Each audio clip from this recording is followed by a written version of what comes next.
Sa kasalukuyan, napakalawak na ng sakop sa paggamit ng internet. Nariyan ang paglalaro ng iba't ibang games. Andyan din ang kabi-kabilang panonood ng mga videos na nakakaaliw o nakakatakot. At syempre, hindi mawawala ang komunikasyon. Isa sa mga uri ng komunikasyon sa internet ay ang paggamit ng dating sites na isang paraan ng paghahanap ng iyong kapartner sa buhay. Ngayong araw, ihahatid namin sa inyo ang isang dokumentaryong magsasalaysay sa makabagong paraan ng pakikipagkilala. Ito ang Type Kita, Mr. Right. Isang araw na di handa, naglaro ang tadhana. Sa pag-usbong ng makabagong teknolohiya, nabigyang daan ang mas malawak, mas mabilis, at mas matipid na pamamaraan ng pakikipagkilala. Ang dating site ay isang uri ng social networking sites na ang pangunahing layunin ay mabigyan ng pagkakataon ang mga gumagamit nito na makipagkilala at makipag-interaksyon sa iba't ibang tao mula sa iba't ibang panig ng mundo. Mayroon rin itong espesipikong platform na naglalayong makatagpo ang mga users nito ng kanilang kapareha.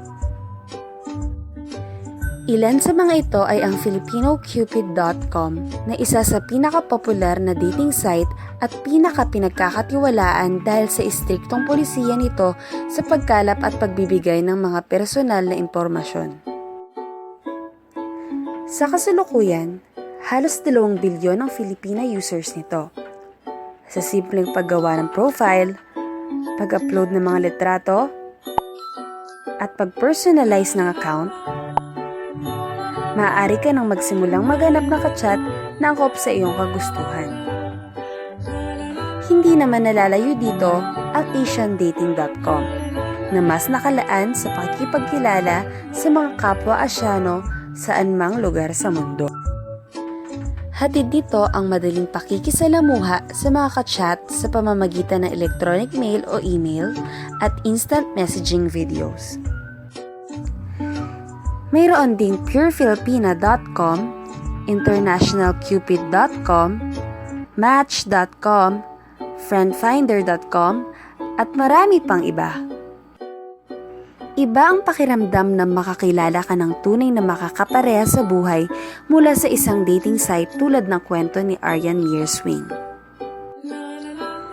Malaking porsyento ng ating populasyon ang may kakayahang makapagsalita ng Ingles, na maaaring dahilan kung bakit maraming foreigners ang nag-aasawa ng Filipina.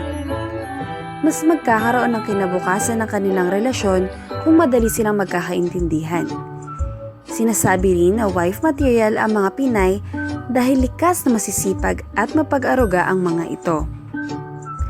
Maraming babaeng Pilipino ang nag-aasawa ng banyaga dahil na rin sa estado ng buhay nila dito sa Pilipinas.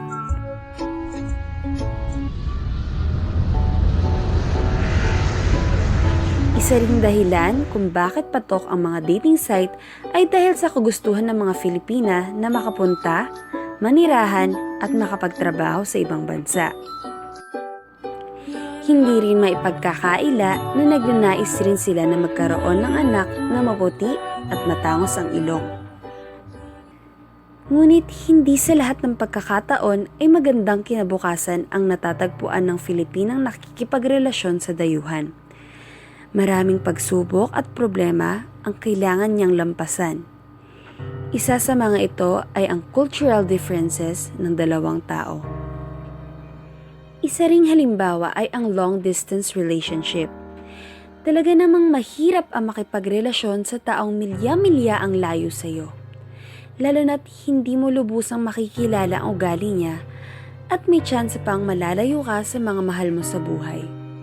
Higit sa lahat, mamumulat ka sa isang bansang hindi ka pamilyar at banyaga rin ang turing sa iyo. Dahil magkaiba ang pinagmulan ng magkarelasyon, malaki ang posibilidad na mayroong mga bagay-bagay na hindi nila mapagkakasunduan. Gaya na lamang ng uri ng kanilang pamumuhay at mga prinsipyo sa buhay. Ang pag-aasawa ng foreigner ay isa sa mga pinapangarap ng maraming Pilipino. Kaya naman, pati ang dating sites ay atin ang sinubukan. Nagbabaka sakaling makapag-asawa ng foreigner, ngunit hindi mo rin naman dapat ipasaalang-alang ang iyong kapalaran sa dating site dahil marami pa rin talaga ang manluloko at kasamaan lang ang maidudulot sa'yo. Kaya dapat tayo maging maingat. Dahil sa dinami-rami ng tao sa mundo, hindi mo talaga inaasahan kung kailan at saan mo makikilala ang taong para sa'yo. Ikaw nga ba si Mr. Right? Ikaw nga ba love of my life?